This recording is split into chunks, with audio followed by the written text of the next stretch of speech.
G'day listeners, welcome to Bar Karate, the sailing podcast. My name's Jordan Spencer and it's that time of the week where we get to hang out with some really cool sailors, but of course I have to share the microphone with my two idiot mates. So first off, let's welcome Mr. Brett Perry. Greetings, Exalted One. BP. It's getting close. What is? Freedom. Oh, bullshit. Well, we're down here at the Grange Sailing Club over the weekend, and we've been getting it. Not Grange Sailing Club. What do you call it? That's Drummoyne Sailing Club. Grange Sailing Club. There's a memory from the past, boys. Here. Drummoyne Sailing Club, and we're getting it ready. The boat shed, cleaning it out, and so we're having a little bit of a pre-organisation session. Right. Okay. Well, I hope you get out soon, mate. I'm not confident. Anyway, let's bring in the other bloke. He had a voice that could make a wolverine purr. Mr. Nick Bice.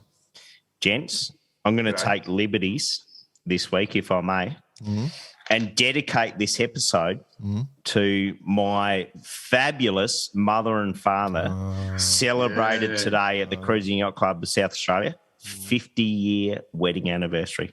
That's insane. That is insane. That's some massive numbers there, whether you look at it from years, weeks, hours, minutes, seconds. Not sure who's better off here. But anyway, congrats to Dave and Jan. Absolutely. Had a fantastic day down at the CYC. So, ready to roll, boys. Wow.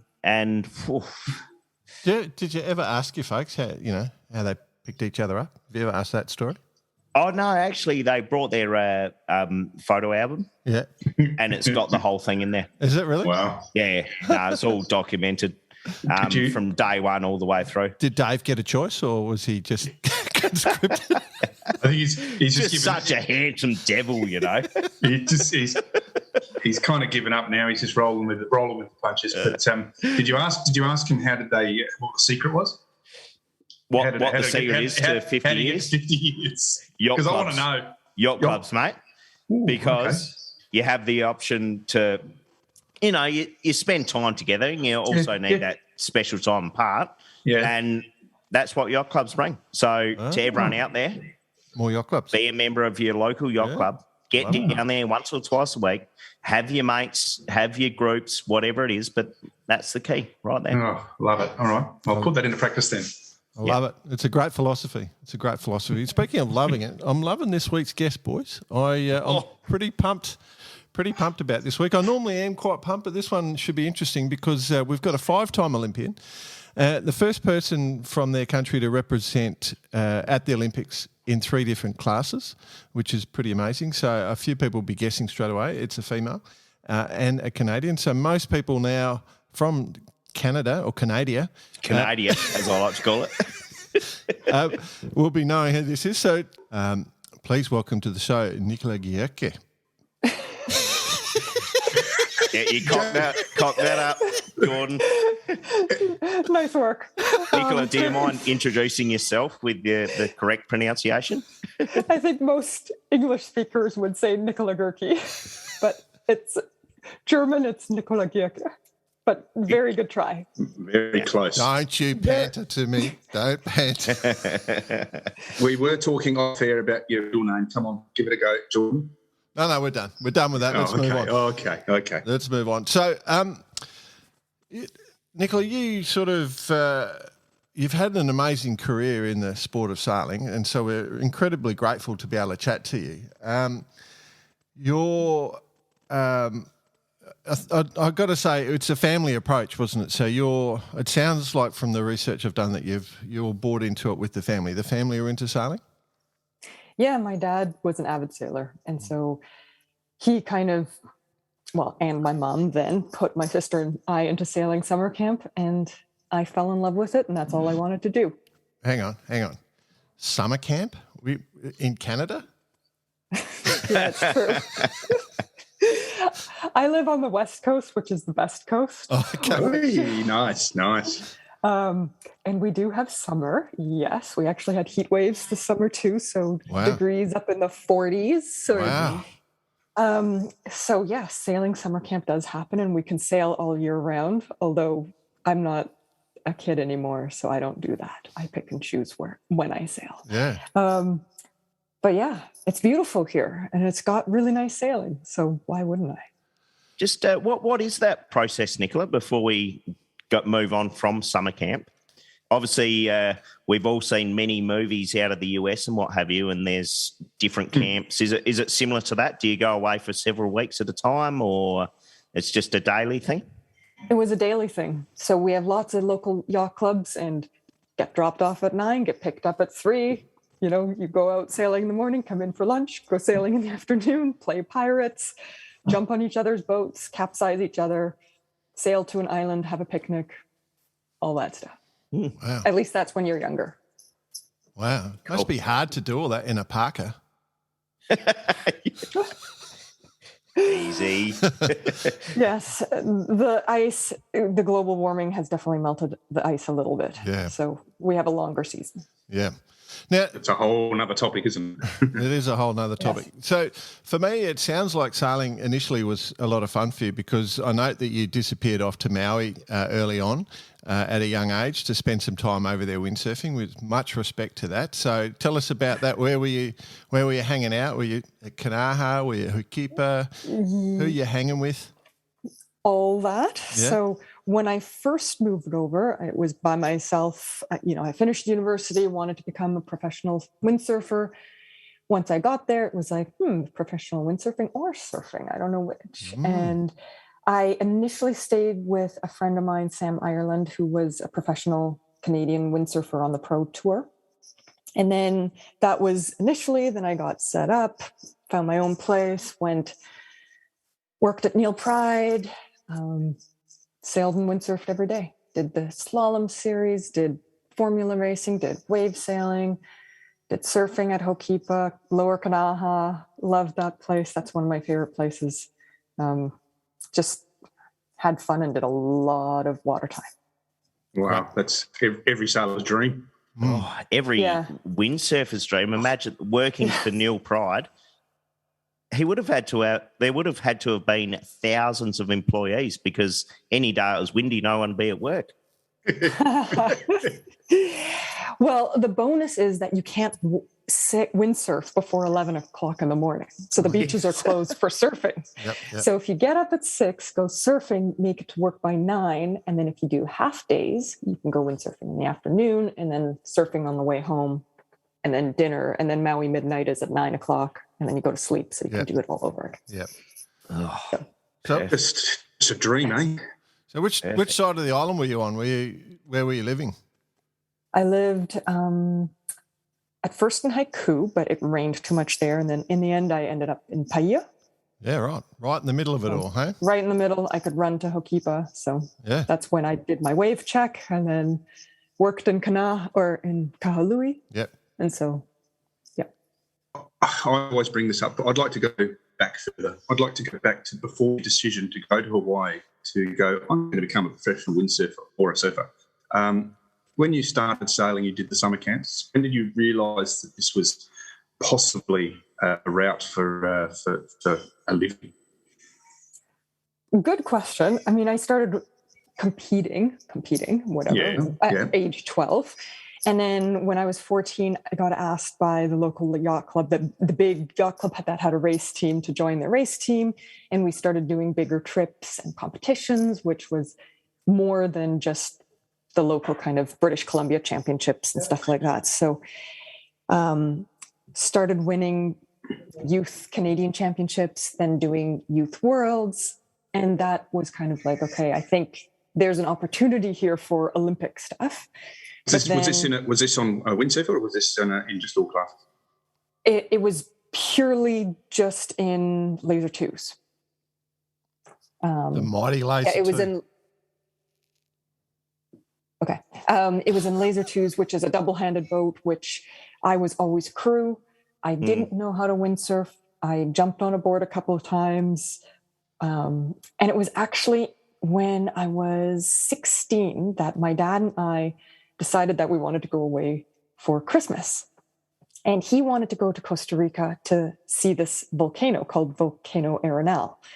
And I became a windsurf fanatic through magazines and watching them. And so I know that Lake Arenal, right in front of the volcano is a famous windsurf spot. And so I convinced my dad that I knew how to windsurf and we had to go there so I could windsurf.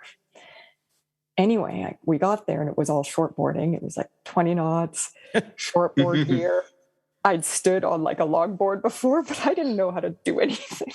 And so he basically was like, okay, well, show me how it's done. And so I spent literally 10 hours the first day trying to water start, not knowing how to shortboard. And I ended up at the bottom of the lake until the guys told me that there's crocodiles there so that I would try even harder. Yeah. Love it. There weren't any Either crocodiles. true or a technique. Yeah, exactly. It's good strategy. Good strategy. I got up after that and then Never I fell got off. windsurfing. Never fell off again. Pretty much. I had to prove myself. So Okay. Fantastic. That's how it started. And then you found yourself in Hawaii. Not small step. kind of. I mean, I went to university first. Just Got a real job after. My dad got sick in the meantime. He passed away. In the process of it, he gave me some words of advice, or I guess words of wisdom, that it's like, live your life now or live your dreams now before you don't have a chance.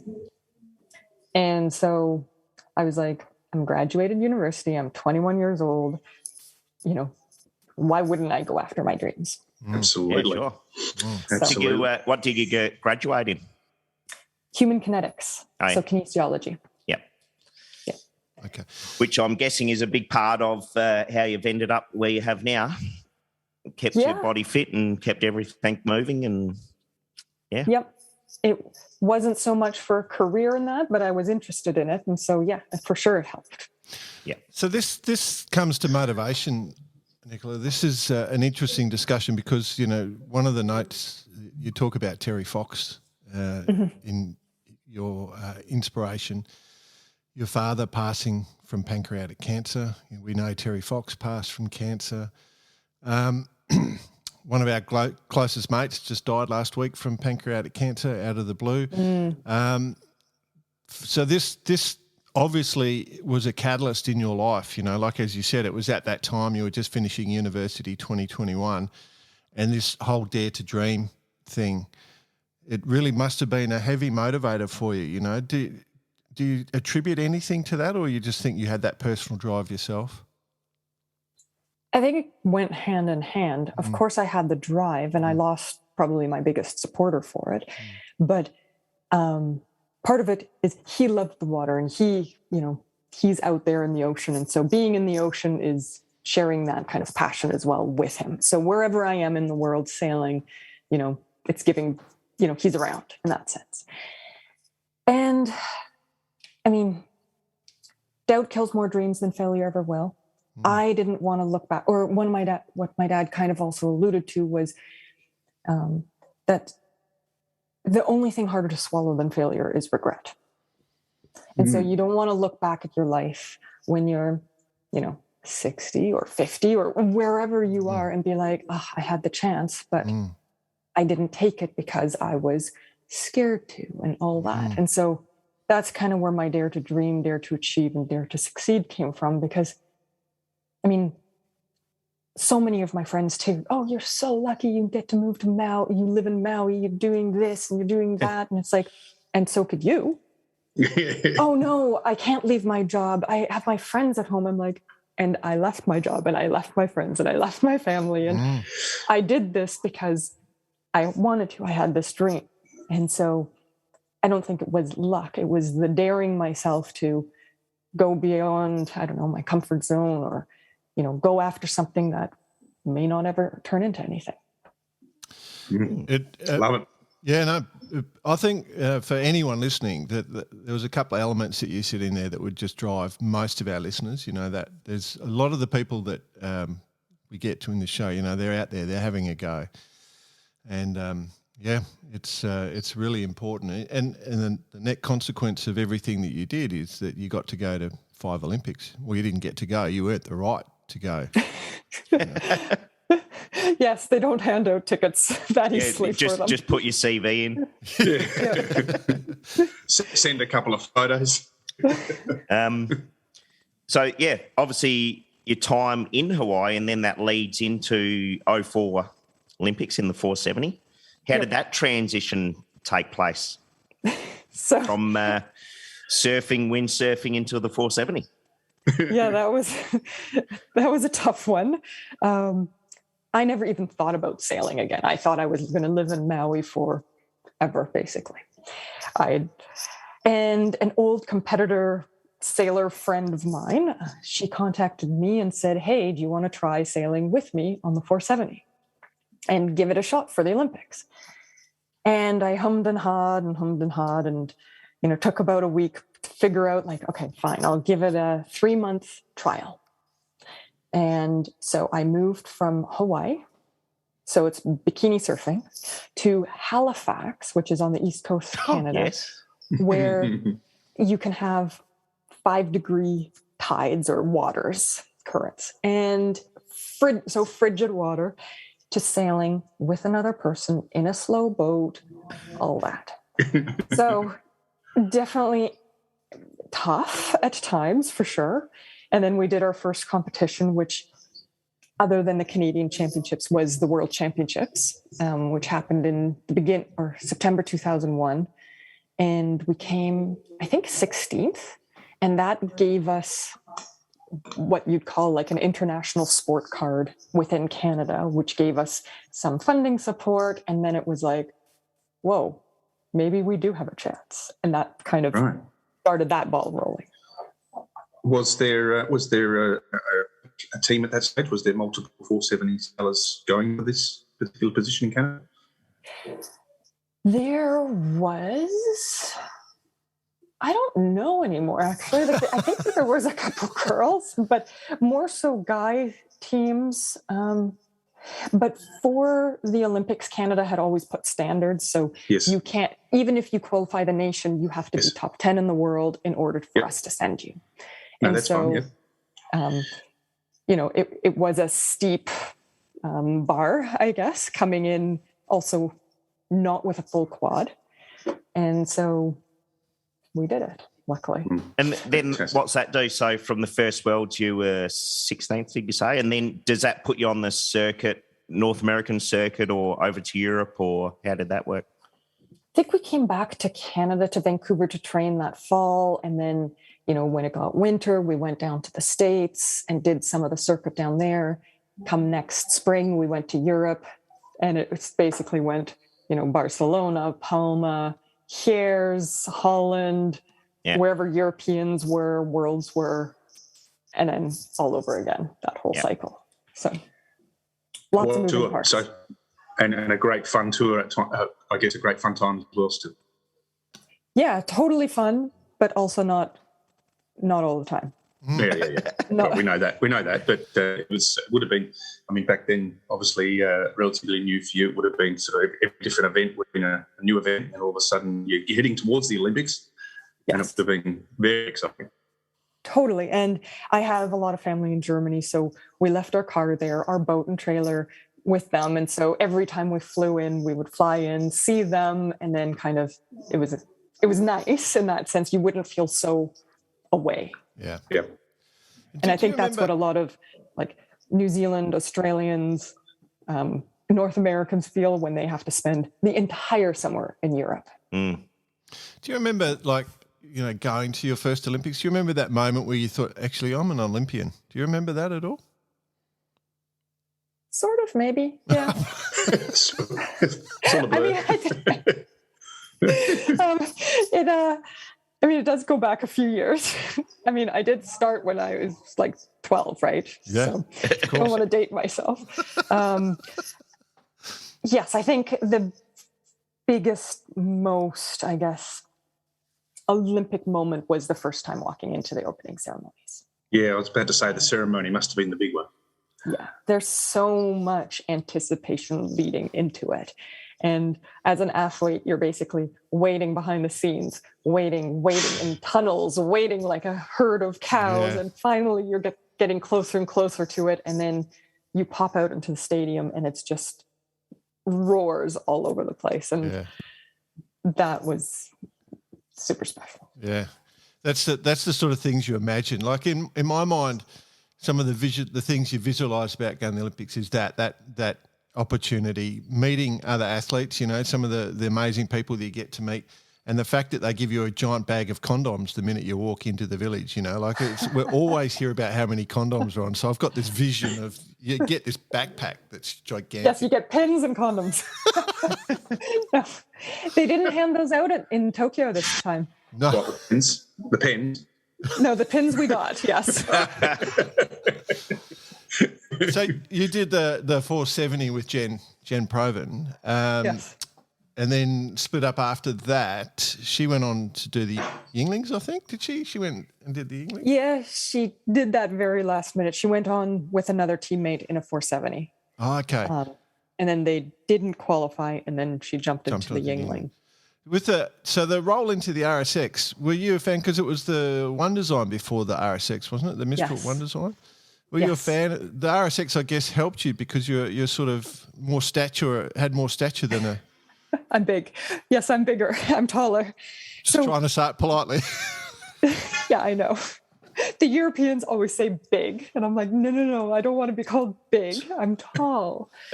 Average. So yes. Normally, I'd lead into something to take the piss out of Jordan right here, but I'll leave that for now and listen to the RSX story. So definitely being a crew is not ideal for having, you know, the Mistral one design. And when they switched the Olympic classes to the RSX, bigger board, bigger sail, bigger fin, I was like, ooh, more like formula. This could actually be something that may be okay for my size. And granted, yes, it's much better. But what I didn't know is that all the IMCO girls are from the other, you know, the Mistral one design girls who were featherweights moved into the RSX, and, you know, technique and all that helps so much regardless if it's windy or not. And I had to learn how to pump, which was a whole nother ball game. And I'd say I was tailing Charlie a lot at the beginning, especially in light wind. So because you worked for Neil Pride, they must have just given you free boards once you came back into that fleet? Neil Pride would have just rang us. So here. No.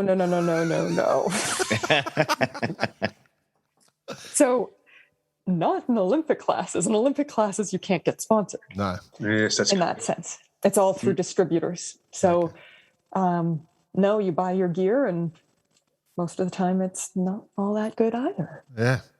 So lots of gear challenges. I've got a question. Obviously, you've got a little bit of background in the human body. When you got into the pumping side of things with the RSX, did you have to be really careful because the load you're putting through your body's pumping must have been insane? You know, in terms of injuries. Yes and no. I mean, I did get injured quite badly in my lower back. Yep, back, shoulders. Yeah, I mean, you can get chronic stuff like that.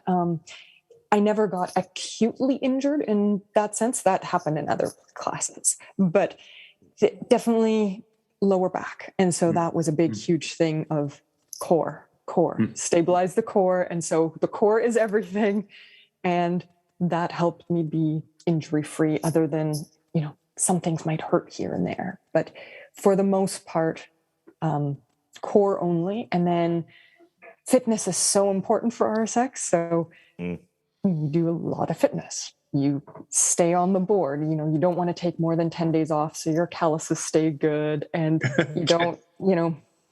So being extremely fit and being, I guess, me being heavier than most other girls, my coach always said to me, for every kilo you weigh more, you have to pump 10% harder.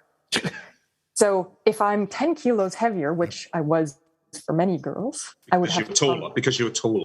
Because I was taller. That's right. And I was 12.8% body fat when they measured us all at a world championship. So I was the lowest girl in body fat then.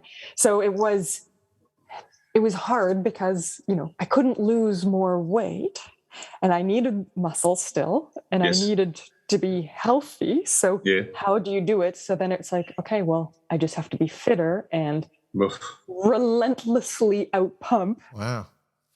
And so that became a word for me to pump relentlessly. How tall are you, Nicola? Just asking. 5'10" or 178 centimeters. So average height. I guess. Depends which country you're in. Netherlands. Whereabouts? I guess. So average height for potentially a 470 crew, but as a windsurfer, I was quite a few inches taller than most. Yeah. It's interesting, isn't it? Like our sport's very much around genetics, physical size. When I try and explain that to non-sailors, that your body weight and your size and shape determines what boats you're in the dinghy classes and the sailing classes. And, because they go, why do you have all these different classes? And I said, well, you need to be a particular body shape to succeed. Otherwise, you're not going to. And so it is quite interesting. With the performance of the RSX at the Olympics, do you think it was the right board? In terms of performance, what do you mean? Well, in terms of, I guess maybe I'm biased in the way I'm asking the question, in that the whole element of tactical sailing and being able to outsmart, read the wind, respond to wind shifts, do all that sort of stuff. I guess it's hard with windsurfing in general, but do you think that the RSX, which is it's got a really low angle of point and it's just go as fast as you can, do you think that has merit, that board, or?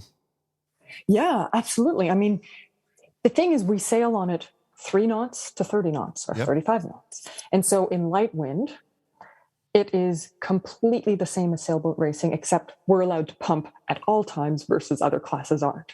So it is all the tactics, all the strategy. It's basically the same as sailboat racing. It's slow boat tactics. Then there's that's one part of windsurfing, the light air. Then there's the marginal condition, which is, for me, it was 7 to 11 knots, where some people, the little girls, could get planing. Yep. I couldn't. It's more like chin-up pumping. So you're doing 10 or 15 chin-ups, then you're dying, hook in, try to regain your breath, and then do it again. And that is way more connecting the puffs and the dots and trying to keep on a plane or get moving faster. And then there's the planing conditions. And so then it's just like, a 49er or a catamaran, that once you're at a high speed, there's different tactics and strategy as well. So what area, obviously planing would have been a lot more comfortable. Was that sort of your strength, or did you find your attitude to absolute fitness and absolute pumping, you were better in the lighter conditions? Definitely my strength had always been the windy. And I love that part too. I love the adrenaline. And so that was fun for me. And I mean, obviously when I did well, that was even more, it made it more fun. But you were getting on the step at around about 12, 13 knots. Was that about right? 12 knots consistently, or was it a bit more? Yeah, I'd say probably as of 12 knots, you started planing. Yep. But then the windier it got, I mean, obviously over 20 something, it was a bit sketchier, but it was really quite fun. And I didn't love light air before, but once I got my fitness under control and kind of got my mindset into, I just have to get into rhythm, pump, it became a mind and body thing versus, I can't, or I'm not. Either one or the other. Yeah, you had to do both. So another element in there, isn't it? Yeah. I wasn't scared of light air anymore because I could out pump maybe some of the little girls that didn't have to push it as much. Yes. It was that middle condition that I was always afraid of. I was going to ask earlier, obviously the pumping wasn't a deterrent given you went back for 2 Olympics in a row in the RSX. But one question, we spoke with Bruce Kendall only a week ago, and he said the camaraderie between all the guys on the ground in the windsurfing fleet was just phenomenal, like he's never seen. Was that similar for you for the female fleet as well? Pretty much. And Bruce, I mean, he coached me a little bit as well. I spent a lot of time in New Zealand, 5 winters training down there. And for the most part, it was a really, really fun fleet. We did things together. I didn't have any Canadian training partners. So I trained with girls. Like, we had a great girls group. And so we'd go surfing for training. We'd go biking, and we'd do all these things together with some of the guys and the girls. And so it was fun and always pushing, and it was hard work, but we had a lot of good laughs. And so good coach. Probably the best class that I've sailed in. And when I went back to Tokyo, a lot of the previous girls from the previous cycles have said, it's changed, Nikola. It won't be as fun. So do tell. Yeah, we want the dirties. Let's go. Well, I mean, I was the old girl coming back, so a lot of people didn't, the young girls didn't know me, but it was always serious because it was still the Olympics, still, the top end of the sport, but we had fun, and I didn't see that part really when I went back to the Tokyo Games. Right. There was way more, I don't know, nastiness or not friendliness. I guess all the level and the professionalism, not saying that professionalism was different, but the pressures also from different countries. And especially with the pandemic and the way that rolled out, it wasn't as though you're all on tour together either leading up to the Olympics. So that may have played into it a little played bit. a part, yeah. Yeah, and definitely. But even before I went back to Olympic windsurfing, I heard that from the scene. And so, yeah, sure. I mean, it's just different people, some people phase out and new ones come in and different personalities. And so it just changes the whole scene, basically. You mentioned a second ago about the opening ceremony and walking into that crowd and screaming and yelling and carrying on. And obviously a big different year this year. Yes. None of that happened. Yeah. How was that? Was there obviously first time Olympians that were there? Did you sort of say, "Oh, look, I'm really sorry that this is how it is, but we still make it fun, but it's just a completely different thing." Yeah, totally. And so we actually had weekly team meetings for us, the Canadian Olympic sailors, before going to Japan to find out all the COVID things and all that. And one of the things was I gave a talk on the opening ceremonies and how, we all will miss them, and, you want to go to them and all that stuff. They are special, but there's also the negatives, it's a whole day or whole day and night thing. You're going to be tired the next day. You're on your feet. You don't get to eat and drink as much. You don't get to, it's a very, very tiring night. And so a couple athletes, we started on the second day of the Olympics. So we wouldn't have really gone anyway. And so to have the Canadian sailing team kind of put a blanket statement on, none of us are going. And so we ended up doing something really special. We got surprised with a sushi surprise. We had the opening ceremony kind of party together, and we did our own parade in the hallway of our hotel. And it was hilarious. It was awesome. Who's the flag bearer? We all had mini flags. So we all walked down the hallway and we did a dance, and it was filmed. It's awesome. It cracks me up to this day. Have you got a copy of that film? We should try and get it on our website. I was going to say, all the other teams are looking through the peepholes in the doors of the hotel rooms. Oh, here they come, the Canadians. a group of Canadians walking down the hall. Who's next? With little flags. They would have been trying to steal our dancing moves. That's it. I've seen footage of this. Yeah. It's on my Instagram or Facebook. It's quite fun. Yeah, it's like a little Monty Python sketch. Woo! As they walk down the hallway with their little flags. Yes. So we didn't miss the opening ceremonies. We had our own. That's lovely. I like it. Yeah. I like it. That's That's a good sign of a team.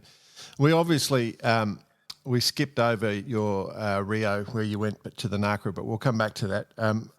I do want to discuss the fact that you came back into the RSX. The qualification for the Canadian team was the Worlds in Victoria and then Palma. I think you had to go to a regatta in Palma. Yes. So they were the two events you had to do. And obviously, whilst you only started at -5 of age at the Olympics, and, you know, you're only still quite young at your 5th Olympics, let's just say, but pretend you might have been in your 40s, which is, represent, great work. Did you just see those qualification things and think, oh, yeah, little holiday to Australia and off to Palma, that'll do. I'll go for that. And just, was that all it was?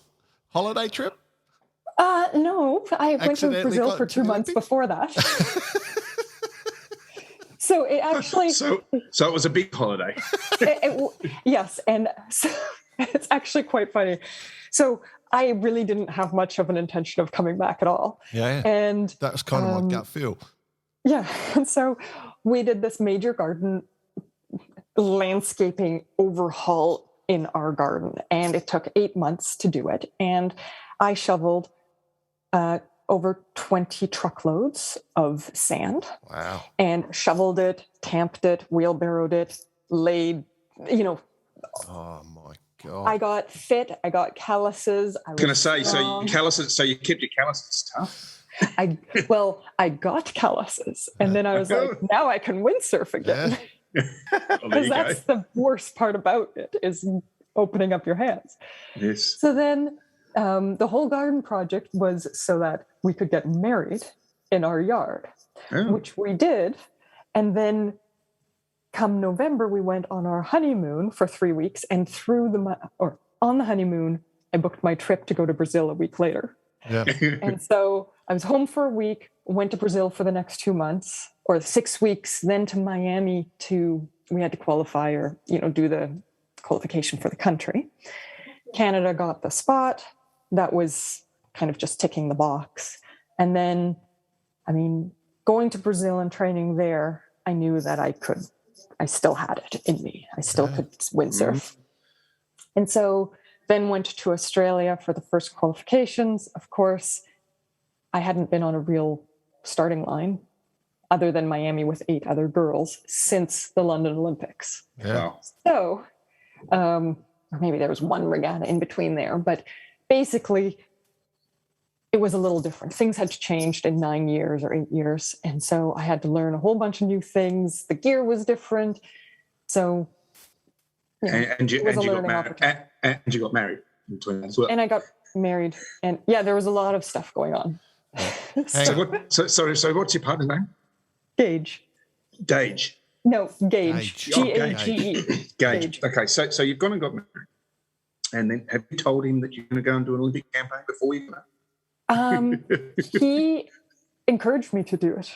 Okay. Yeah. So you've gone and got married. You've gone on your honeymoon, and you've gone, okay, I'm off. See you later. Mate, Did he come with you? Did he come with you? What? No, he didn't come with me because he couldn't. He had to work, right? Oh, there you go. BP, I'm going to tell you, Yes, mate, Jordan. if my wife had dug 20 truckloads of stuff out of the garden and cleaned the whole garden up, she could do whatever the hell she wants. Okay, he helped with that too. Good point. But he had to do the Home Depot runs for the certain screws because he was doing the technical stuff, which meant I did more of the labor stuff. So Jordan, there's the big difference between you and me, right there. Anyway, I've got much respect. That's far more important than all the Olympics to me. I tell you, I don't think I'll see my wife. Absolutely, I agree. No, that's cool. So you've got married, you've done all that, and then you've gone away on your Olympic campaign, which is and obviously support is always there from a distance, but fantastic. Yeah, the thing is, I guess London and Rio didn't end the way I envisioned it to end, what it was planned to end. And so it was tough to end my career on that note. And so seeing that I had an opportunity, I had a different life, my identity wasn't tied to winning and losing anymore, or my whole entire identity wasn't solely around me being an athlete. Yes. So I started my own company. I did a lot of personal work. I coach people. So I'm an executive coach, a mental health coach, an emotional intelligence coach. And through that... Do you mind just sending a few notes through? I've often... I've written my own notes on these two idiots. So maybe we could compare notes later. Absolutely. Yeah, I reckon we could do with an emotional intelligence coach, guys. Anyway, sorry. Probably. Go I on, know a Nicola. good one. Go on, Nicola. So anyway, all of that helped me be in a better mental headspace. Wow. And with that, it's like, oh, maybe I could jump back in and try and see what happens. Yeah. And so when it started becoming, at first it was a joke because I was too lazy to go for a half an hour run. And so Gage would be like, well, somebody else would do it. So-and-so trains this much. Well, I'm this is it. This is it. Fine, I'll go for a run. If it's not you, it's someone else. Yep. Yes. So he kind of motivated you. He motivated me and totally supported it. And Fantastic. yeah, so On your obviously Gage. I led the trials after Australia, and then the next trial was supposed to be in Palma, and that got cancelled right before I was supposed to leave. And then it was kind of the waiting game. It's like, and the next qualifier will be here, and then it's postponed, and then it's canceled, and then waiting some more. And so, yeah, lots of waiting. That would have been Was hard. that someone else, an actual individual, or just the motivation? There were individuals, yes. So that helped, obviously, push me. Yeah, yeah, And then, of course, my own motivation. yeah, absolutely. Yeah. Okay. Love it. I got Fantastic stories. I got a good one here. Oh, here we go. Here we go. So the Nacra 17. Yes. Your adventure in the Rio Olympics, you were conned into sailing the Nacra 17. It was a complete con, and you fell for it, hook, line, and sinker. Yes. So they kicked out windsurfing as an Olympic sport right before the London Olympics. Did you remember that part? Of course. Yes. So basically all of us windsurfers were like, all right, we either retire, jump on a kiteboard, or whatever. And so then I got kind of set up to sail on this catamaran. So one of the Olympic teammates that I had in London, who was sailing the 470 as a skipper, Luke Ramsey, his coach, Nigel Cochrane, came to me on the last night and was like chitty-chatting to me and telling me, oh, Luke thinks you're such a great sailor and has such respect for you or whatever. And I'm like, oh, okay, whatever. I mean, that's nice. And then he's like, oh, you should think about sailing the Nacra with him. I'm like, oh, never thought about it. And then Nigel goes over to Luke and says the exact same thing to Luke, that I think he's like the best sailor since sliced bread, whatever. And anyway, Luke and I then talked at home, and that's how we started the Nacra.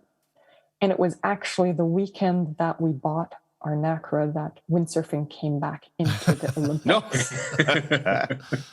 And so I was like, ah. And it's like, you spend so much money on a boat, and then you committed to a person as well. And to pull out then wouldn't be so fair. And so I stuck with the Nacra. Right. Well, in doing so, obviously you were the first Canadian sailor to sail in 3 different classes. Absolutely. And what a fantastic. So I don't know how many history books that's in. Yeah, at least. Doesn't matter. It is. It's a fantastic effort. So Thanks. So with sailing in Canada, is it big, or is it just too cold for most? I mean, it's big and not big, I guess. Canada is so huge that we do have a lot of water and coast and stuff. Yeah. Vancouver, we can sail all year round. The East Coast cannot. So a lot of the sailors then go down south. But because our country is so big, also, it's like you can't just go to the next city to get like a weekend regatta. Like, there's always something happening in Brisbane or in Sydney, or you can, there's a lot of different clubs. The UK is a prime example, smaller island, tons of sailors, and you can find huge fleets all the time, everywhere. And Canada doesn't have that at all. Okay. So it's a lot of solo training or a lot of being away from home to be able to get better. So it's tough on you. It's tough being a Canadian sailor. It's not an easy pathway, like it is for an Australian, for example. It's an easy pathway in Australia. It's definitely not as easy here. Yes. Is it harder with the snowshoes, doing Well, you actually do ice sailing instead. Yeah, we're impressed by that. That's our favourite. Yeah, we love that. We've never done it, but we love it. Okay. Make sure you bring your snowshoes as well. And your flippers in case you crack through the ice. Yeah, that's right. We've heard all stories, but we are fully into that for sure. Okay, what about it in being Canadian? Do you have to have in your sailing instructions saying sorry? Does it mean you've accepted blame? I'm sorry. We say I'm sorry all the time. Good answer. What else you got there, Jordan? Jordan's got this little joke book, and there's an actual line in the book that he often steps across. and that's into the bitey section. So just wait for that. Okay. Well, now let's talk about passion, obviously. I mean, I guess the question is are you done with the Olympics, or are you going to go back as a competitor, like on the IQ foil, or are you going to be a coach, or what? Well, you obviously didn't read my last update, No, which is that's right. probably not public either, but Jordan. I said never say never. That's right. Ooh, So love it. I did buy my foil and I am waiting for my board. It's not the IQ yet, but it's because my friends here, they sail other foiling boards. So I want to get up to speed with them, learn how to do everything and tune everything with them. And then I think you can jump on the IQ foil, learn how to tweak it, and off you go. Have you had a go on the foil board yet? I have once. Yeah. So I will be wearing my helmet. I know that much. Yes. I never thought about putting a helmet on the water. Is that? Absolutely. The thing is, Jordan, there's actually not a helmet that fits Jordan's head. So that's why you haven't thought did he about not it. only think about it, it's just kind of out of his mindset altogether. But They don't make helmets. and you enjoyed it though? Yeah, it was super never fun. say never. Never say never. I mean, a lot of the girls also at the Olympics were raving about it, and they're like, Nikola, it's not the same. It's like, it's so much fun. You have to do it. You'll never touch the RSX again, which I actually did go RSX sailing last night because it was windy. And then, of course, my friends here, when I was training RSX, on the windy days, they would come and buzz around and we'd train together. And so, I mean, I want to go play with them. Yeah, absolutely. Now, I think the foil thing's going to be good because even for an older athlete, because apparently, according to Robbie Nash, you don't hurt your body as much because you sort of there's less chatter and stuff.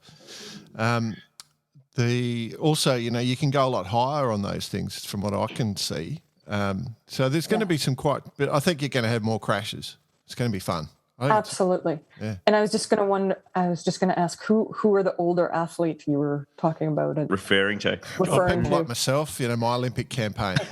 Okay. So I'm still quite young. If you hadn't absolutely realized. Yeah, we picked that up.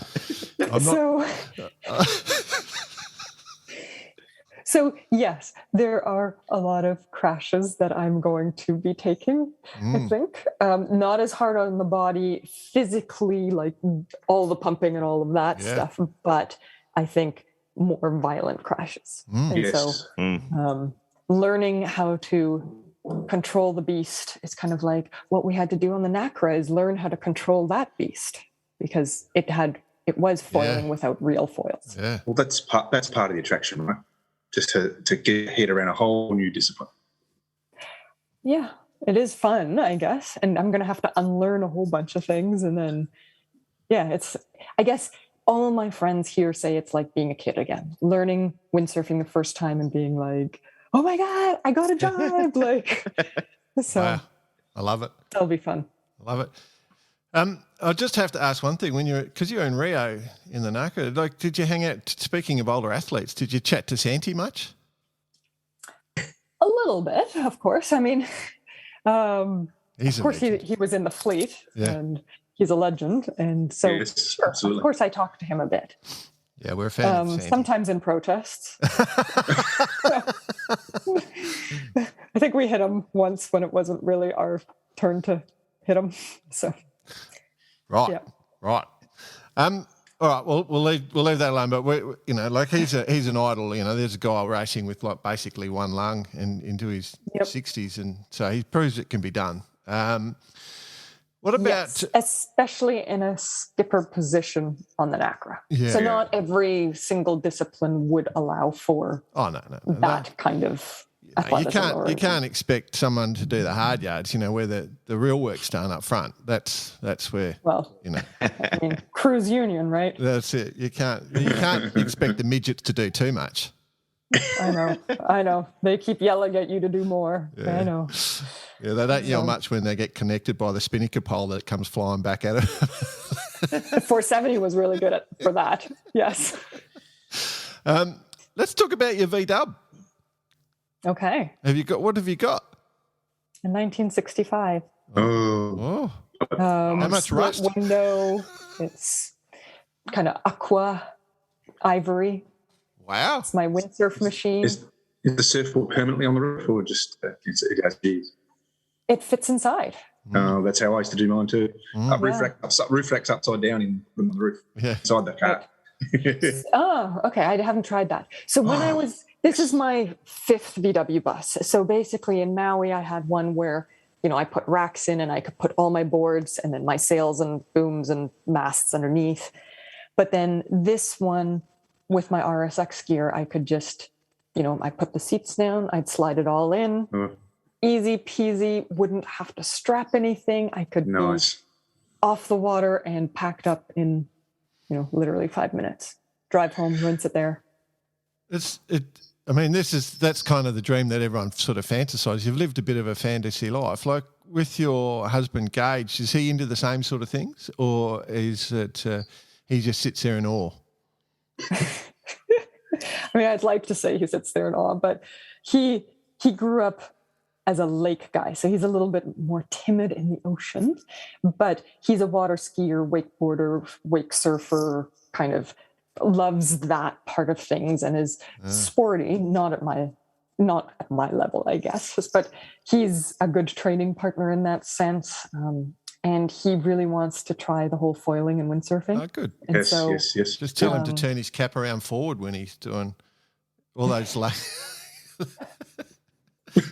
Yes, he usually wears his your cap. pants off. Don't stop wearing camouflage. I will tell him that. He does love the hat backwards. Maybe not the camouflage as much, but yeah, I can see him out the window doing something with a toque on. So, and it's hot outside. A toque is a beanie for those who don't speak Canadian. I learned that one only in the last few years. So, yep. Good job. Thanks for translating. That's for the Aussies out there. It sounds like a great life, and I guess the other thing, it sounds like you've got a lot of passion with the coaching element from a corporate perspective. So you set your own business up. Does that allow you to do everything you want to do, or is it a real juggling act?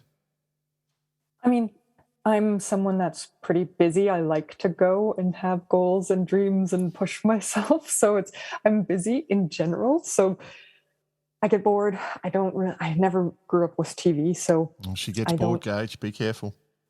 Well, we have an old house.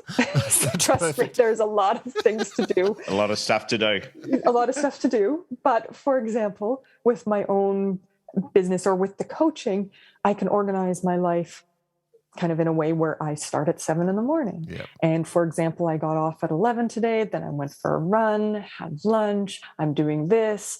There's still a couple hours before I do another couple hours of work tonight. Yep. And so for my training, it fit in perfectly because I could just scoot around days and times where I wanted to work, what I wanted to take off. And I can take that job wherever I am with me because it's virtual. And so I can be at home the whole time. I was at home the whole time and can go do a 2-hour training session, come home and do my job again. So I was just going to say it's an interesting thing because Bicey's done the same sort of thing. He's created that life for him. And like you, he's passionate about, he drives Land Rover Defenders. So not a VW bus, but he created that exact same life so he could move things around because he's always breaking down in the Defender and he wasn't sure when he was going to turn up. I was waiting for it. So same situation. Then. So we got something in common there, Yes. Nicola. Yeah. Okay.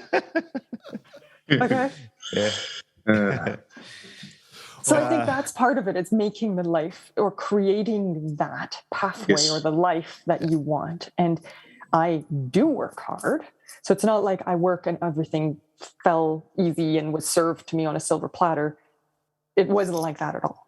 And so I guess through the Olympic campaigns, I kind of joke that I do have an honorary business degree. In Canada, we aren't really supported. And so it's like, how do you fund this? Mm-hmm. And over the years, I've raised almost $2 million to help fund the campaigns and market them and logistics and finance and do all of those moving parts. And so, I think you learn a lot. I'd imagine just that in itself, any sort of Olympic campaign teaches you a whole lot of life skills. Totally. Yes. Yeah. And I think, at the beginning, it's easy to look at the countries that have and all the athletes that, get coaches handed to them, get a paycheck, here's your itinerary. And it's easy to get envious and be like, oh, we don't get holidays. We have to go home and like bust our butts trying to raise money and doing all this stuff. And then at some point you're like, yeah, but I'm learning through this whole thing. And I have skills versus if you just get it handed to you, then when you stop sailing, where do you start? Exactly. Like, you're going to be older and have to learn. Recreate your independence. Yes. Yeah.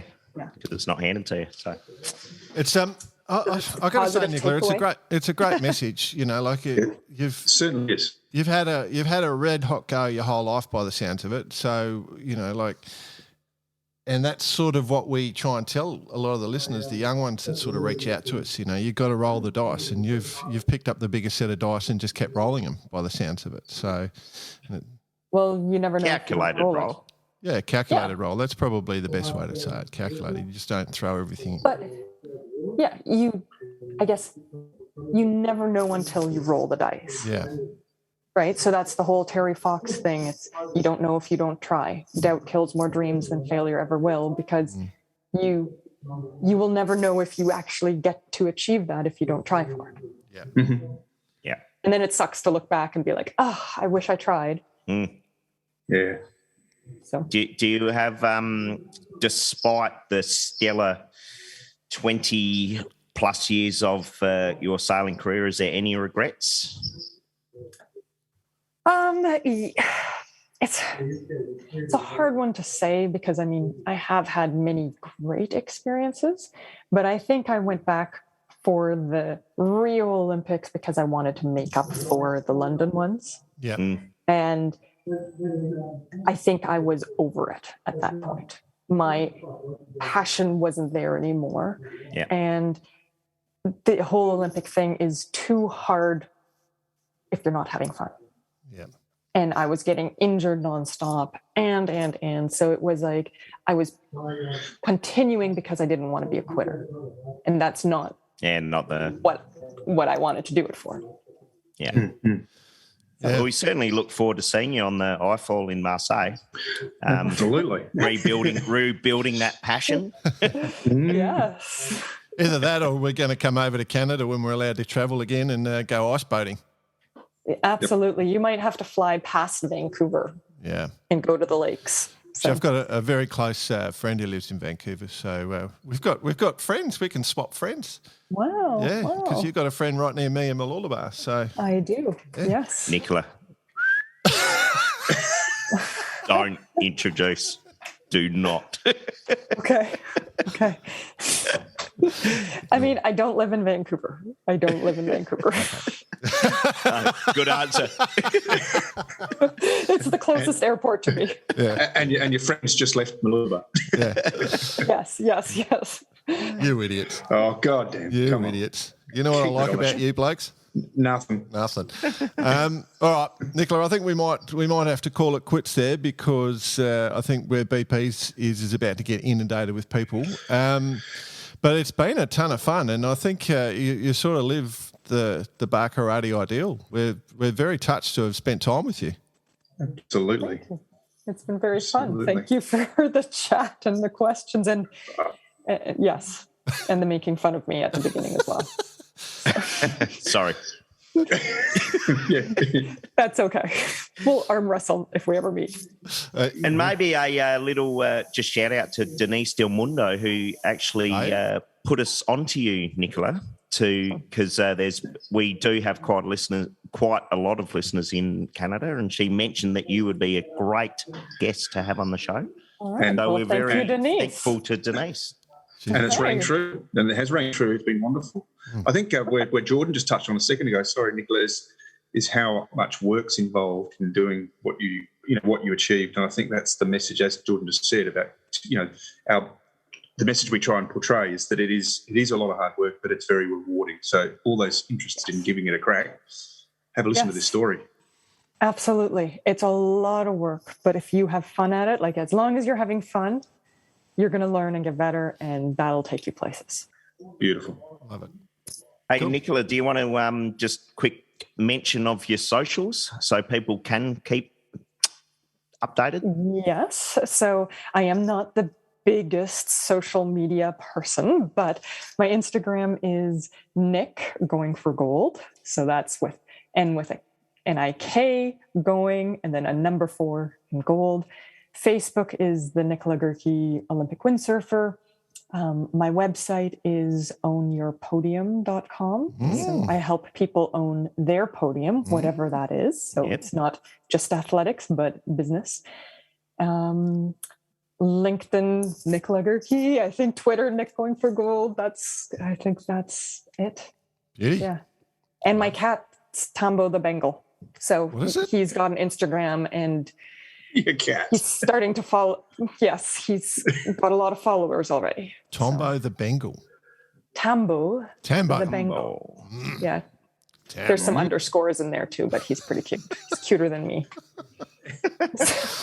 Bravo, Tumbo. Yeah. Yes. Fantastic. Thanks a lot. All right. Well, thank you so much for having me today. It's been fun. Yeah. Cheers, Likewise. Nicola. Thank you. Good on you.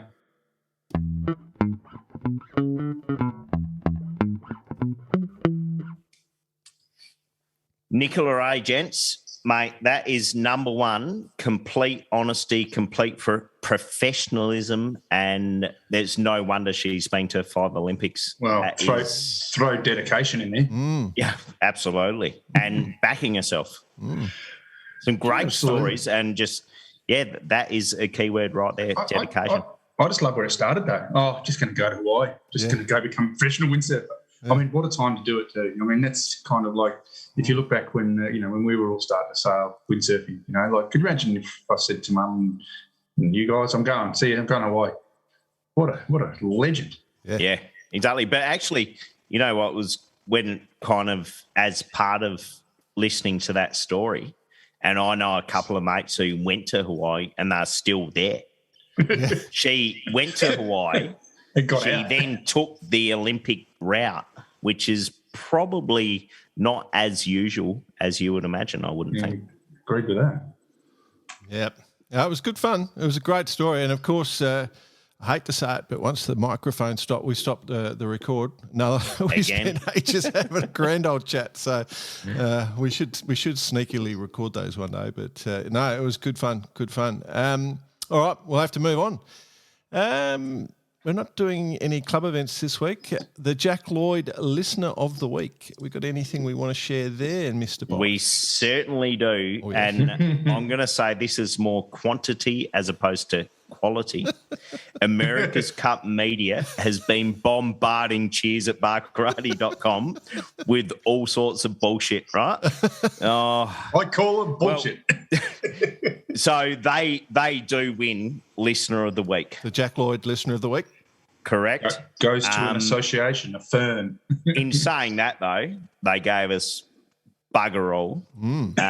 We were expecting something during the week on the announcement of the next next host venue Cup and the location and all those sorts of things. I know you, Jordan, have been scanning the web like just tirelessly.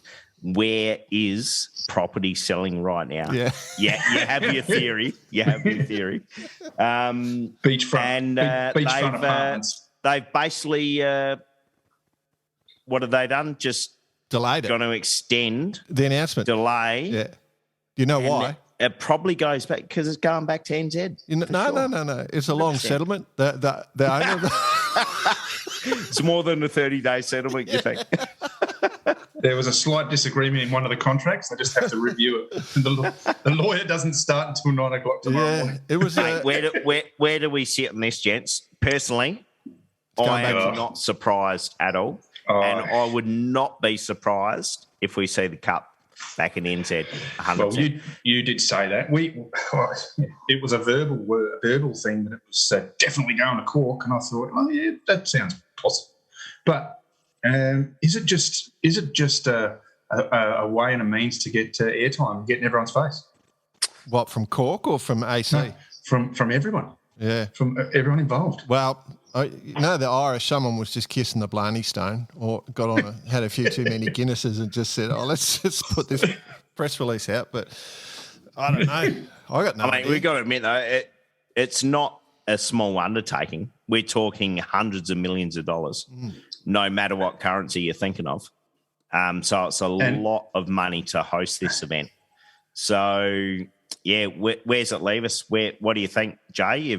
You're the level-headed one. No, you're the business man. Okay, well, what do you think? Where are we?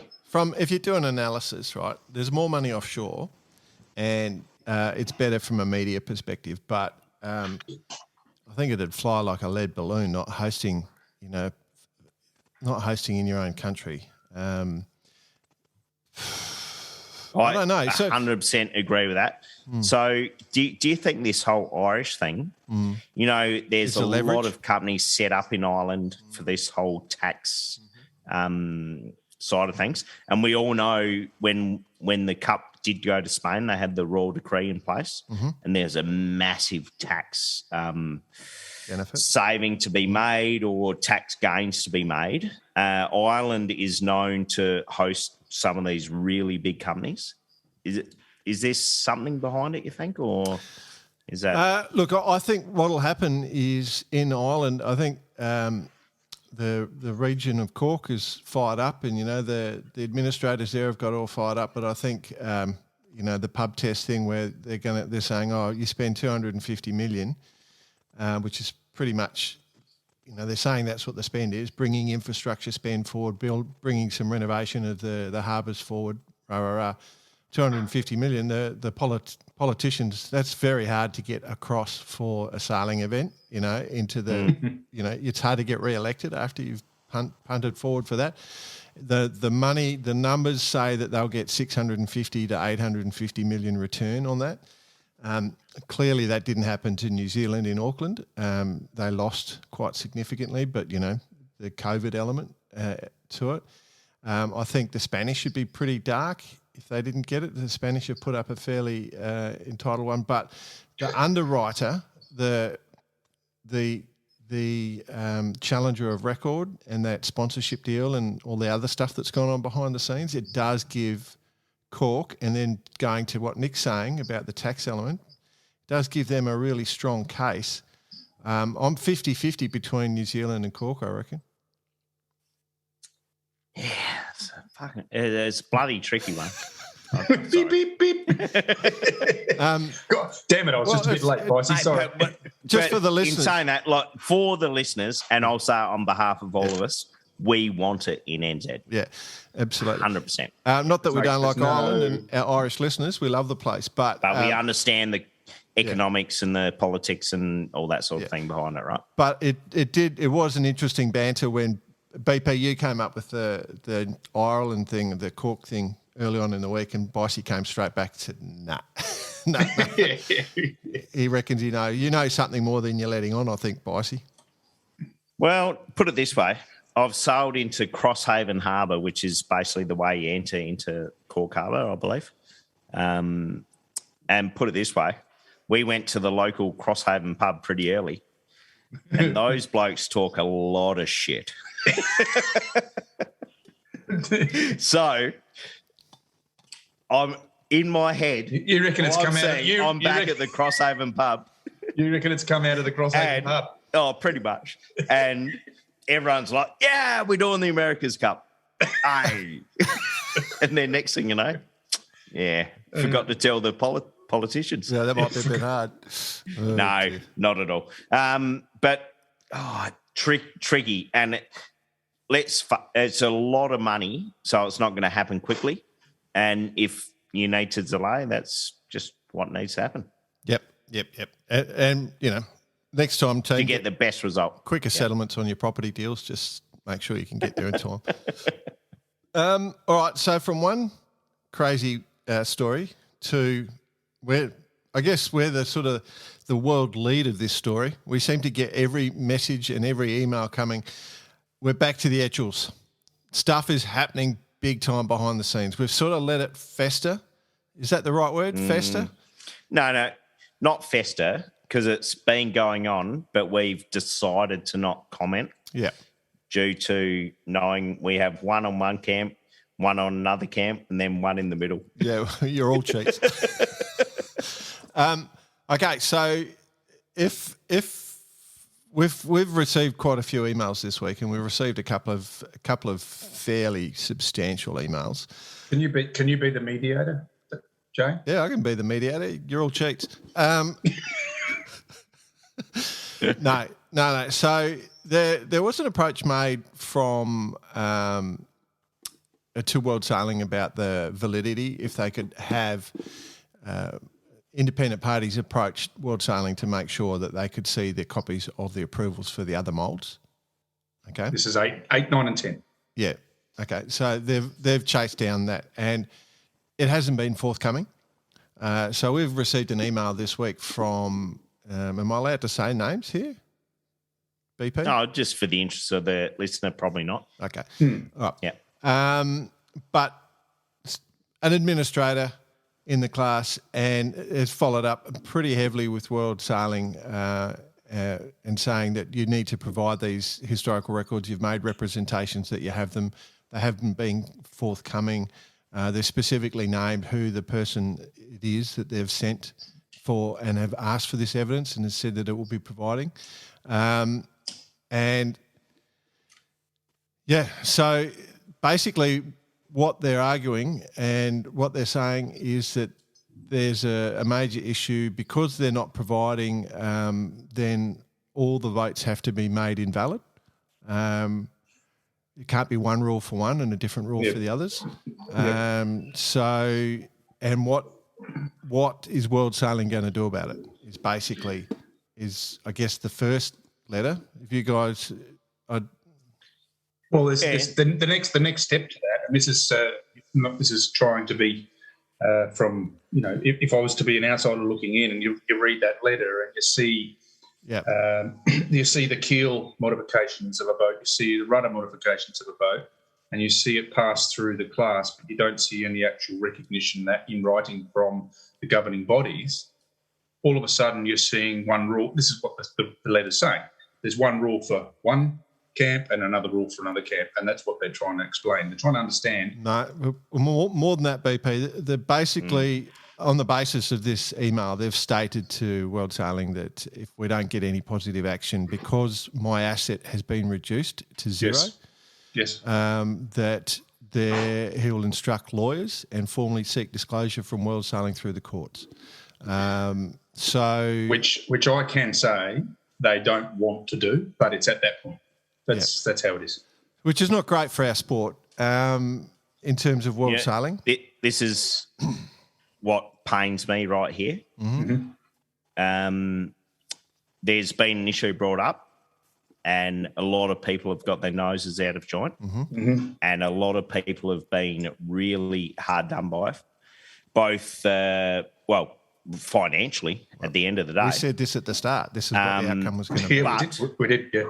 by taking down the whole class is not the result anyone wants. Yeah, I agree with that one. There's no question there. There's no question there. The whole argument about the kill, the decks, all this sort of stuff, has got nothing to do with the hull. And that's what we're talking about. Okay, but the argument is based exactly as you said before, Jordan, based on how the substantiating the validity of 8, 9, and 10 has been asked for the last God knows how long. We brought it up months ago.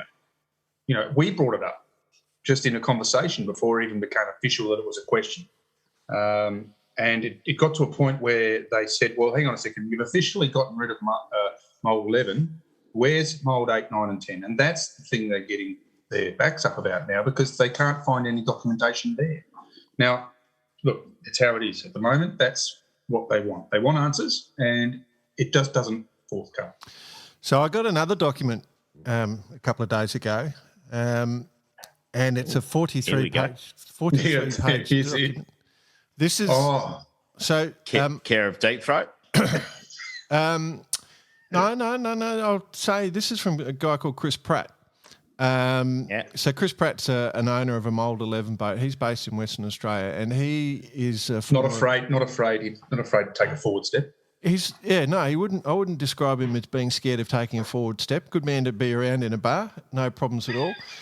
Former Olympian, went and represented Australia at the Olympics as a fin sailor, and I'm going to say, if you want to ever get in an argument with a bloke, don't get in an argument with Pratty, because not even if he doesn't want to snot you on the nose, he's got his research. Jesus Christ, you should see. Well, actually, no, it's more. If you want to get in an argument, do it in the bar. Yeah. Don't do it over a Word document. Yeah. and definitely don't do it on Facebook. And in all respect, Paddy, love you, mate. Yeah. So what he's done is, I have to say, I believe he's a member of the governing council. So he actually is not anymore. No, he's resigned. Yeah. Okay. Yeah. So, but as part of the process, put in these requests for clarification around the elements you just mentioned, Bicey, around the deck recesses, the additional strakes in the bilges, the non-slip, around the packing, around the structure of the structural knees off the hull, leading edge radius and details of the front of the keel stub. What is the garboard measurement criteria? The fairing of hulls, is that permitted? Replacing a deck when not damaged. Wide concentration of hull strakes at the chain plate, so big overlaps to actually make wider, rather than just having a little bit of reinforcing around the strake, having a big wider overlap, which provides more strength. Changing approved mould without approval. The spreader fabrication. This is I've worked spreaders are a big point, by the way. Big. The spar hole, can that be changed after the boat's built? And composite spinnaker poles and mast beams. Hey, gents, this does remind me of an ex-girlfriend I had once. Yeah. Who went delving into my phone and my computer and all that sort of bullshit. The further you delve, the more you're going to find. So, and you're not willing. Don't go there. Don't go there. I don't know what happened to mould 8, 9. But apparently he asked this stuff months and months and months ago, and he hasn't had a response. He has. And this was a point. Yeah, and so he's got a response from the IGC, and he's not really happy with the responses, and he's provided evidence. Like, he's put this huge document together, which I suspect will end up in this court case if it goes to World Sailing, going through each of these elements. But basically he's pointing out where all the other manufacturers have made the boats differently to what has been approved. The hulls have been changed. The decks have been changed. Which comes back to your point, Jay. Well, we're all cheats. You're all cheats, yeah. I guess that's the truth of it. There was one there, it's in this document. There's one here where a really classic is it says, are you able to fair the hulls, right? No. It's a ruling from the IGC. So the Absolute IGC rule. said you can't fair the hulls and specified how. and it's the same with the non-skid. There's a real strict rule on what you can do with the non-skid. He's got photos of people doing the wrong non-skid, like breaking the rule. He's got... Go on. The info I've received prior to the whole Mold 11 scandal, or whatever you want to call it, is there was going to be a massive order on speed shopping boats. Yeah. Basically flipping boats over, refaring them, the whole thing. And that's been put to the side to deal with this Mold 11 thing. Yeah. But if the whole speed shopping thing gets opened up, to which you just referred to as in refaring hulls, that is a whole nother. Well, same with the radius. Just like your phone, Bison. I guess we're moving back to you, Jordan. All a bunch of cheats. All a bunch of cheats. And the classic one he's got here is the fairing thing. So it's quite clear from IGC that you can't. And there's about the fairing of the keels. And he's got an ad from one of the builders saying that we'll fair your boat straight from you. Like it's saying how that. Speed shopper. No, which was all went on like early 2000s with the Far 40s, the Mum 30s, like all of these one design boats. It was all a big part of it, and it was clearly written in the rule you cannot do that. Yeah, and he's got photos of boats getting it done and photos of ads. So, I mean, it's a fairly detailed document. The problem goes back to exactly what we said at the start, and you've reiterated it, Bicey, is that the whole value of the class is just going to fall away. Like I saw an Etchell for sale the other day and I just went, oh God, I wonder how much someone would pay me to take an Etchell at the moment. You know, like it's going to be tough. But I think I guess the reason we're bringing it back up is that I think the owners of the Mold 11 that are involved here, so Pratty has, whoever Deep Throat is, whoever sent us that other email, we won't name names on that one, they've had enough. They've just, I know that Dave Turton, right? You know, Dave Turton, who lives, he's got two example. Of them. Yep. He's chucked all the toys out of the pram. He's off. Like he's gone camping and he doesn't sail anymore. That's the brutal negative of it. Is we've lost Dave to sailing basically. Yeah. I mean, then there is other people like that. You know, they've just gone, you know, I'm not interested in this. You know, there's 200 grand or 170,000 Australian dollars, whatever it is. Write it off, walk away. You know what? That's the issue right there. Why the hell should an Etchell cost 200 grand?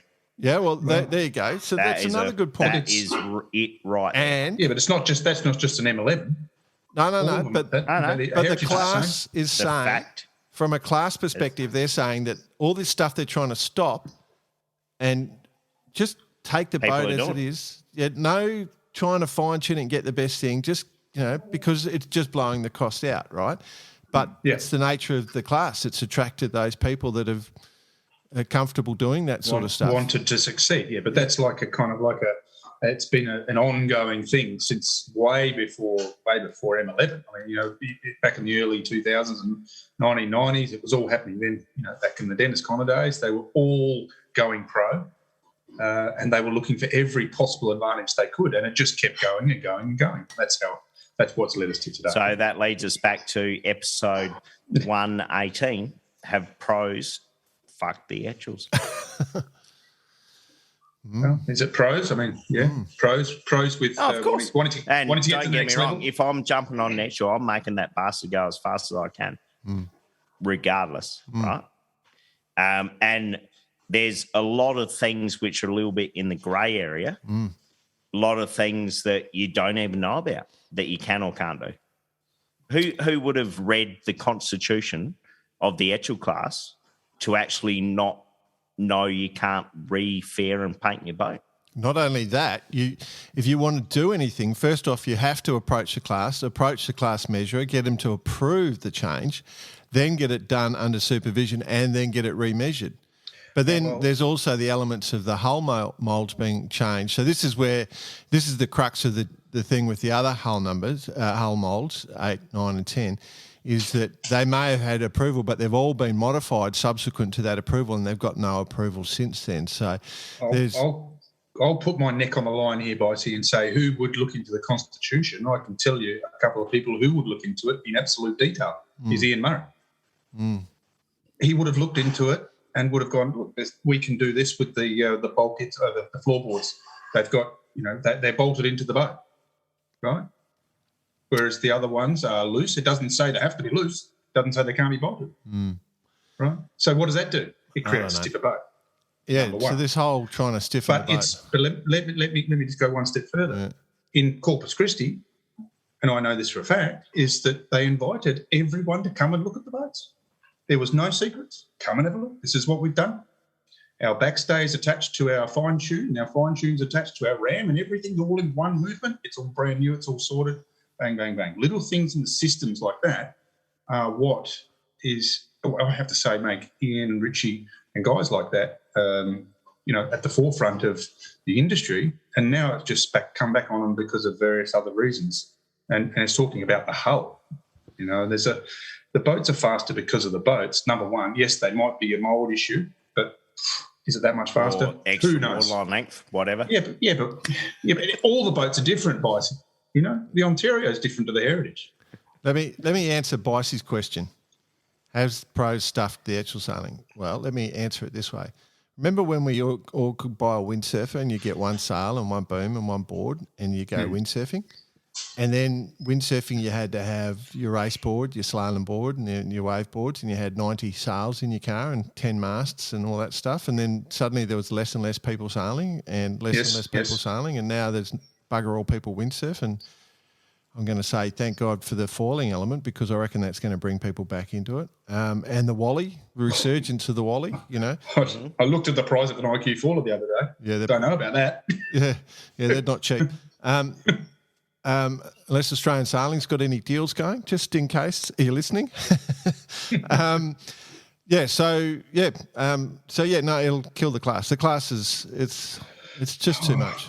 Oh, yeah. Look, I'm new to Etchells, right? I've done 1 year.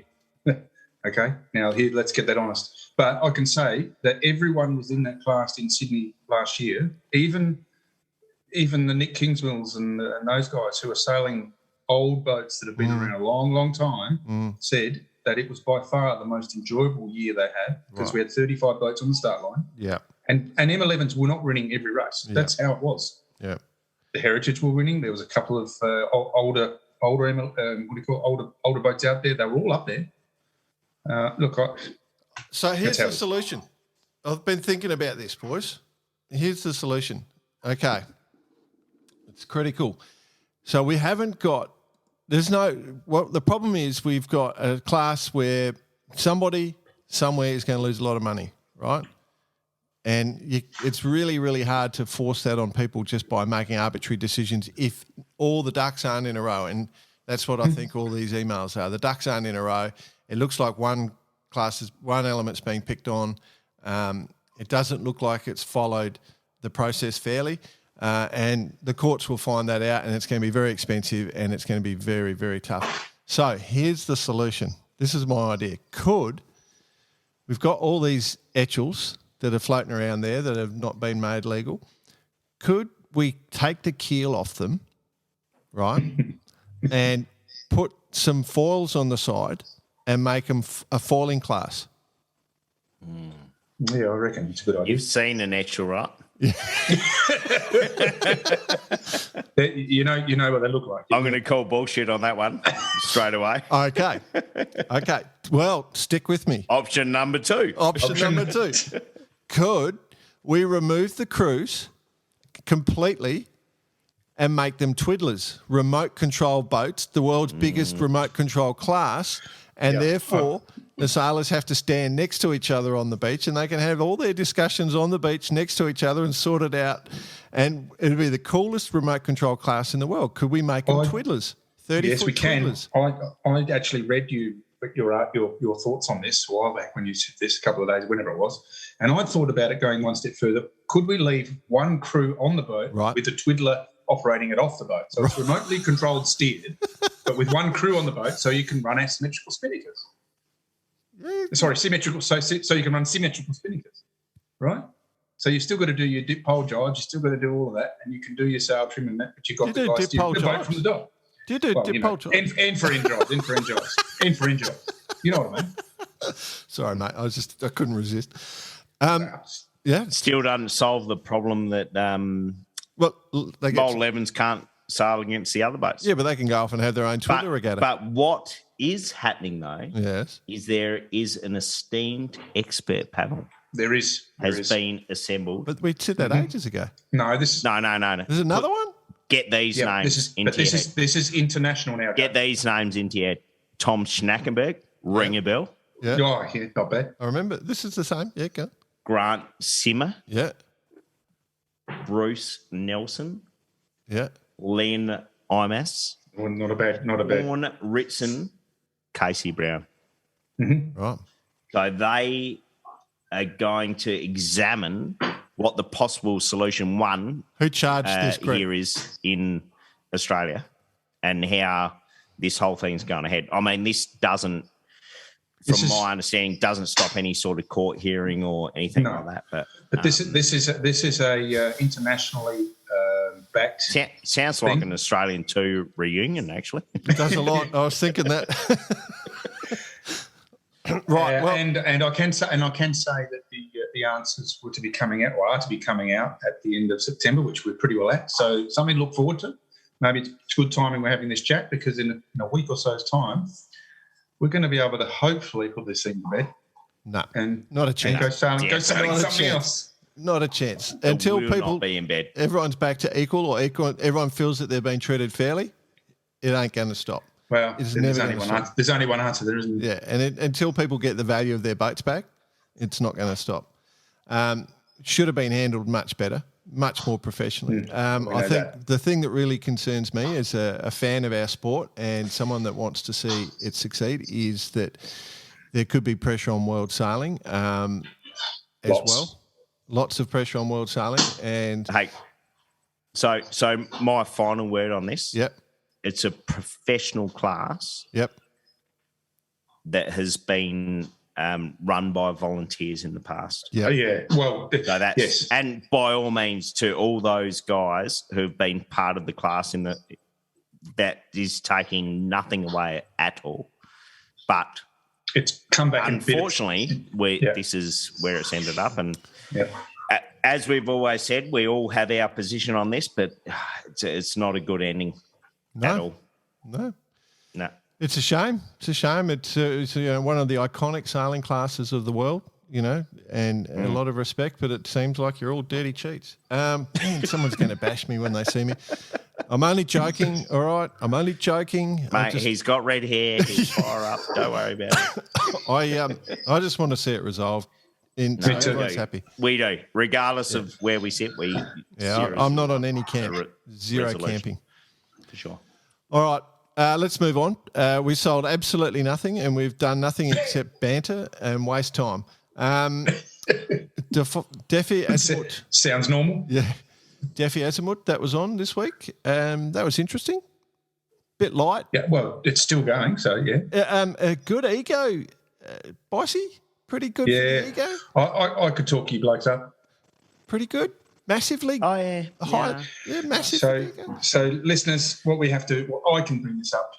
This is a love child of both Vicey and Jordan. So, the boats, Pivia and 11th Hour, but you did say 11th Hour. What's the other one was out of the Verdier camp. Linked out of the Verdier camp, and have come through a process of many, many discussions over a beer or two. Well, I must admit, it's kind of like saying, I was part of a design team with a Bruce Farr boat in 1982, and then Oz made one the 99 Hobart. So, in saying that, mate, these boats, it's another level. And Vicey. Go ahead. I remember going around your house for a barbecue. Sorry. And you got your computer out and you showed me the picture, and I went, "Wow, have a look at that!" Yeah. And this was way before those boats come out, so you're allowed to be happy. Yeah, no, it's bloody good. But to actually see what the vision was from all these designers, they all knew where the boats were going to, and this is, call it what do we want to call them? The semi-falling boats. Mm-hmm. They're not falling because they're still touching down. But then, then the Bureau Valet bring out, and by the way, salute to our French friends from Australia. They bring out why fully falling. They put elevators on the rudder. Oh, mate. And apart from trying to run the water maker, he's a bull tighter, I tell you. the footage that came back has absolutely gone ballistic on socials, on our socials, and on private socials and our private side. It's just going bananas. Have you seen this? Have you seen this? Oh. Yeah. Another idea that we should have done it years ago. We made just ask Bicey and Jordan. We tried so hard to get them to do it, but anyway, from a safety perspective, of course. Well, this was a question. Sorry, Jay. This was a question that came up from one of the guys I was speaking to today. Imagine that in the Southern Ocean. I said, but that's what we said last year before the start of the last one day. Imagine it as they were. This surely would make them a little bit more saleable. Give them a bit more stability. But it's safer because you can, if you're in big seas, you can also you don't have to lift. You can also pull down, so you can hold the bum down and prevent nose diving. So that's right. Yeah. So and then you can send the boat as hard as you want then, because you're not going to hit anything. You know what I mean? Like, you're not going to hit the bottom of a wave. So it's great. It's great. So congratulations to the boys on BV. That was cool. Yep. Very cool, actually. Super cool. It's exciting. I just hope that it gets talked about and gets pushed through, because obviously they're still not legal. But anyway. Anything else? Are we all done? Silver Rudder, that was looking good. That was a big event that went off. I was just reading up on that, and the results were supposed to come out at sometime today. So we'll keep an ear on that. Maybe we'll bring that up next week. Yeah. Okay. What about you, Bryce? You got anything else you're watching this week? No, the Voice is finished. The Bachelor's done.